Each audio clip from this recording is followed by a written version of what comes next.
Hey everyone, Riley here with another Little Big RJ Perler project, and today we're going to be going over some perlering basics so anyone who wants to do it can get started right now.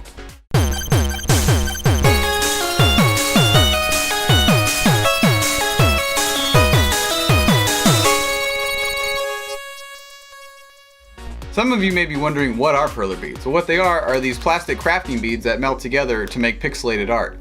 Some people call them fuse beads, which they are, but it's just easier to call them perler beads because Perler is the name brand company that makes the most and the biggest variety of colors, as well as other products. So what supplies are you going to need and where are you going to find them to get started?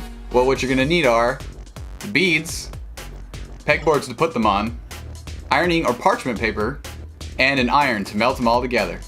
You can easily get all or most of these right now at most crafting stores like Joann's or Michael's, or even major retailers like Target or Walmart. And of course, if you have no luck at any of those, you can always use Amazon. You can get anything on Amazon. The best way I've found, however, is to purchase them online straight from the Perler website because they have the best deal on individual bags. Amazon and the stores sell the bags for about $4 to $5 each, but on Perler.com they're only $2.50, or just $2 if you buy more than 6, which is just enough to give you a good color variety. Or if you want to just go for it with all hands on deck, get one of these big mix buckets. That's a lot of fun.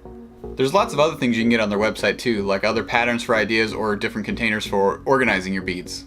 Funny enough, the one thing Perler doesn't sell of the necessary supplies is the iron itself. You think as it being the main tool of the craft, they would have their own brand of irons. But they don't. Weird. Maybe one day. You'd like to think that, wouldn't you? As for pegboards, you can get a huge variety of shapes and silhouettes to choose from. You can also get the larger interlocking squares for giant projects, but we'll save that for next time. For now, let's just keep it simple with one of the pre-made shapes. I'm going to make a couple as a gift for my niece and nephew, so I found this little ladybug shape and this airplane shape. Can you guess who gets which one? I'm just kidding. It's going to be art for their playroom. Gender roles. Anyway, now that you have the necessary supplies, let's create something. I would recommend starting off easy and following the recommended patterning of these little easy shapes. That way you can kind of get an understanding of what the completed piece will look like when it's done, and then you can tweak it from there. Hopefully it'll inspire you to make a ton more pieces like I have. So definitely keep following the patterns for practice, but at some point don't forget that this is an art and don't be afraid to express yourself. Do whatever you want.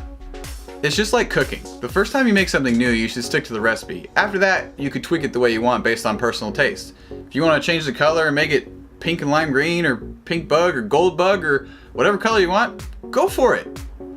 You do you. I recommend these smaller shapes to start out ironing and practice on because they're a lot easier to iron all the way than the bigger shapes.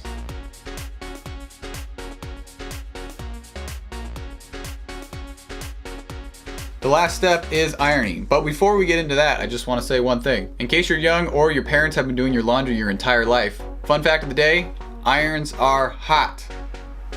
If you've never used one before, please be extremely careful or get an adult or a more experienced person to do it for you the first time and show you. Once all the beads you want are on the board, you have to cover your work with the ironing paper. The paper is necessary for the beads to properly fuse together and avoid direct contact with the iron, otherwise they'll burn. Once you're ready, make sure there's no water in your iron and set it to about medium. And then once it's warmed up, start making your way over your entire piece. There are several different ways to iron exactly. There's no one right way or wrong way, but it's mostly recommended you just keep moving in small circles until you've covered the entire area. It doesn't really matter what pattern or shape you move your iron in, as long as the most important thing is you keep the iron moving at all times. Don't let it sit still on the piece or it will burn the beads and possibly your board. If you use a different iron each time, you're going to get different results as far as heat goes.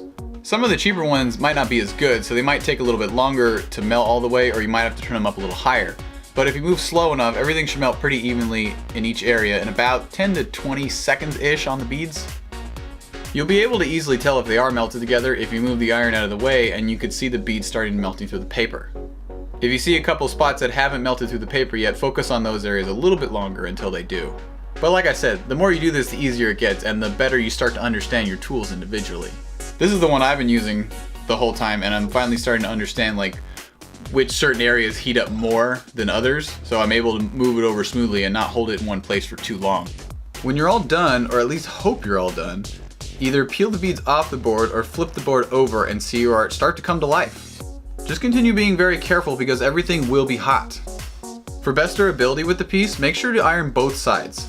So use another piece of ironing paper or flip the current one over and iron the other side over again. This side will go a lot faster though because it's already hot.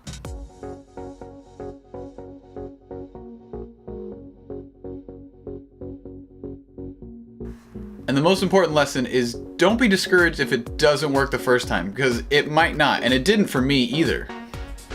It's okay, trust me, I'm still working on my ironing skills. When I first started this, I was the worst. I didn't want to even do it myself. I would just put the beads on and then slide it over to somebody else to do the ironing because I was too afraid to mess it up, which I did on occasion and I felt terrible. But you just gotta keep going. It's okay, mistakes happen, life goes on. The more you do it each time, the better you will get, I guarantee that.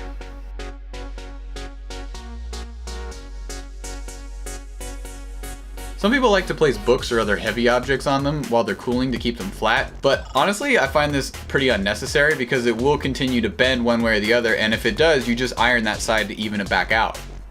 If you see it start to dome on one side, just keep that side face up, iron it for a few seconds, and it'll flatten out again.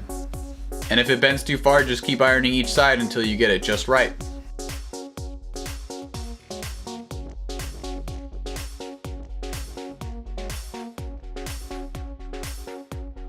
Awesome, these are done. Now we just gotta let them cool.